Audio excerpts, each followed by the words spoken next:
Sunitha Williams వచ్చేసింది. Florida వద్ద సముద్రంలో సేఫ్గా దిగిన హ్యోమా నౌక.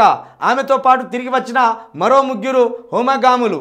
వెంటనే స్పేస్ ఎక్స్ క్యాప్సూల్స్ను నౌకలోకి ఎక్కించిన నాసా సిబ్బంది. తర్వాత క్యాప్సూల్ నుంచి నవ్వుతూ బయటకు వచ్చిన సునీత సేఫ్గా సాగిన 17 గంటల రిటర్న్ జర్నీ, 9 నెలల ఉత్కంఠకు తెర, నాసా స్పేస్ సెంటర్కు ఆస్ట్రోనాట్ల తరలింపు, గ్రావిటీకి అలవాటు పడేంత వరకు తప్పని ఇబ్బందులు. ప్రస్తుతం ఆమె నడవలేని స్థితిలో ఉన్నది.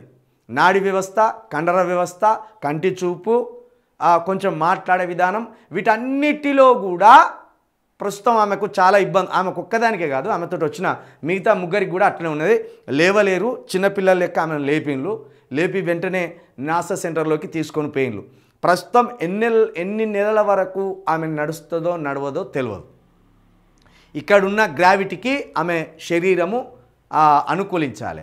ఆ గ్రావిటీకి ఆమె శరీరం అనుకూలించే వరకు వైద్యుల పర్యవేక్షణలోనే ఈమె ఉంటుంది. వైద్యుల పర్యవేక్షణలోనే ఆమెను ఉంచుతారు. ఇక ఈమెతో వచ్చిన మరో 3 కూడా ఉన్నారు. రావడం బయటికి వస్తూనే ఆమె హ్యాపీగా చేయిలూపుతూ స్మైల్ ఇస్తూ అద్భుతంగా తన ఆరోగ్యం ఉన్నదని చెప్పగానే చెప్పింది. మొత్తానికి ఇది ఒక అద్భుతమే. ఇదైతే ఓ అద్భుతం. స్పేస్ నుండి భద్రంగా తిరిగి వచ్చింది ఆమె. 8 రోజుల పర్యటన కానీ పోయి 9 నెలలు అక్కడనే ఉన్నదంటే చూడుర్రి. ఇక దీని మీద ఎంత జోకులు వస్తాయని తెలుసా దీని మీద. విలియం సునీత పద్మశాల అని ఒకడు, సునీత ముదిరాజు బిడ్డ అని ఒకడు, సునీత మాదిగ బిడ్డ అని ఒకడు. పోస్టులు విచిత్రమైన పోస్టులు ఏంటని చెల్లి. అంటే ఎంత కులపిచ్చి ఉన్నది ఒక్కొక్కటి కానీ చెప్పడానికి. ఇది స్క్రీన్ షాట్ తీసి పెట్టినా నిన్న అంత ఇదే వెళ్ళి ఫేస్బుక్లో అవ్వ సిగ్గు అనిపించింది నాకు. ఈ ఎక్కడి మనుషులు వీళ్ళు, ఏంది వీళ్ళ కథలేంది. రెబ్బ రాంబాబు రెబ్బ. సూర్యాపేట జిల్లా ముద్దుబిడ్డ సునీత విలియమ్స్కి స్వాగతం. మా పద్మశాలి ముద్దుబిడ్డ సునీత విలియమ్స్ అని వీడు పెడితే కింద కౌంటర్గా వీడు పెట్టిండు కదా, మా ముదిరాజు బిడ్డ అని వీడు పెట్టిండు. అసలు ఎక్కడ మోపోయినరా బాబు మీరు. అసలు ఇక్కడ ఉండేటోళ్ళు కాదు మీరు. మీరు అర్జెంటుగా ఎక్కడికైనా పంపించాలి. ఈ మాట ఒకడేమో మా పద్మశాలి బిడ్డ అని ఒకడు పెట్టిండు, ఒకడేమో దానికి కౌంటర్గా లేదు మా ముదిరాజు బిడ్డ అని పెట్టిండు.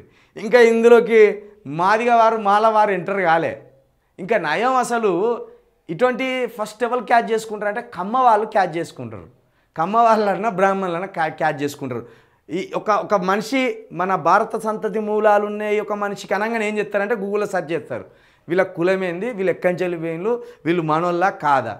ఆమెకు మీరు ఎవరో తెలియదు, మీ కథ ఏందో తెలియదు. మొత్తం ఈ ప్రపంచం ఆశ్చర్యపోయే స్థాయిలో ఆమె స్పేస్కు పోయి వచ్చింది. ఆమెకు కులంగా అంటగడతా అంటారు మీరు. ఇది భారతదేశంలో ఉన్న దరిద్రం. మీలాగా కులాల పంచాయతీలు పెట్టుకుంటుంటే ఆమె ఈ గల్లీలనే ఉండేది. ఇక్కడ తెలంగాణ గల్లీలలో పడి ఆమె కూడా మా కులం ఇది, నేను కూడా శేనుశీలకలకు పోయేస్తా, ఒక కొడవలి ఇర్రి ఆ కంకి చేనో ఆ మొక్కజొన్న చేనో కలుసుకొని వస్తా సాయంత్రం వరకు, మళ్ళా కూలి రాలేదని మళ్ళా దొరింటికాడికో ఆ దొరింటికాడికో పోయి లొలి పెట్టుకొని వస్తా, అక్కడనే ఆగిపోయేది. ఎక్కడికి వెళ్ళిపోయినా ఆమెకు కులం కలిపితిరి మీరు. గీదా మీ దుర్మార్గం. కిందన పద్మశాలి ముద్దు బిడ్డ అట పద్మశాలి. మరి సిరిసిల్లనా లేకపోతే వరంగల్లా, కరీంనగరా, నిజామాబాదా, ఆదిలాబాదా, ఆ జిల్లా పేరు కూడా రాయిపోయినా. ఇగో సూర్యాపేట జిల్లా అట, సూర్యాపేట జిల్లాలోనే పుట్టిందట పాపం. రెబ్బ రాంబాబు. నిన్న ఒకటే జోకులు ఇల్లే. మళ్ళా కిందేం పెట్టి నిజం చెప్తే వాడు నమ్ముదలేడని తల గుద్దుకున్నాడు పెట్టిండు. ఈమెను ఎత్తుకొని తిప్పింది నువ్వా మీ నాయనమ్మ తమ్ముడు సోదరా, మీ నాయనమ్మ ఎత్తుకొని తిప్పింది ఏమను. నువ్వు భారతదేశంలో ఉన్నావంటే గిదేనా కుల పంచాయతీ. ఓ కులంతో ఒకడు కలవాడు, ఒక కులానికి ఒక కులం పిల్లని ఇయ్యడు. నల్లోళ్ళ కన్నా తెల్లోళ్ళు ఇచ్చిపుచ్చుకుంటాను కానీ పిల్లల్ని, వాడు నల్లగా అసలు బొగ్గు కంటే అద్మానంగా ఉంటాడు, కానీ మన పక్కన ఎర్రగా తలలాడే పిల్లలు నిలబడుతుంది. వాళ్ళ మధ్య తారతమ్యాలు ఎప్పుడో సమసిపోయినాయి. కానీ ఇక్కడ ఇంతటి దరిద్రమే.